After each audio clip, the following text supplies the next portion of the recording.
জীবনের হিসাব সুকুমার রায়। বিদ্যে বোঝাই বাবু মশাই, চড়ি শখের বোটে।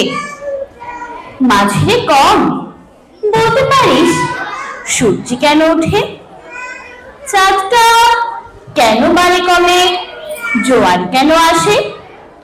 বৃদ্ধ মাঝি অবাক হয়ে ফ্যান ফেলিয়ে হাসে। বাবু বলেন, সারা জনম মরলি রে তুই খাটি, জ্ঞান বিনা তোর জীবনটা যে চারি আনায় মাটি। খানিক বাদে কহেন বাবু, বলতো দেখি ভেবে, নদীর ধারা কেমনে আসে পাহাড় হতে নেবে? বলতো কেন লবণ পোড়া সাগর ভরা পানি? বৃদ্ধ বলে, আরে মশাই অত কি আর জানি? বাবু বলে, এই বয়সে জানিস নেও তা কি? জীবনটা তোর নেহাত খেলো, অষ্ট আনাই ফাঁকি। আবার ভেবে কহেন বাবু, বলতো রে বুড়ো, কেন এমন নীল দেখা যায় আকাশের ওই চূড়ো? বলতো দেখি সূর্য চাঁদে গ্রহণ লাগে কেন? বৃদ্ধ বলে, আমার কেন লজ্জা দিচ্ছেন হেন?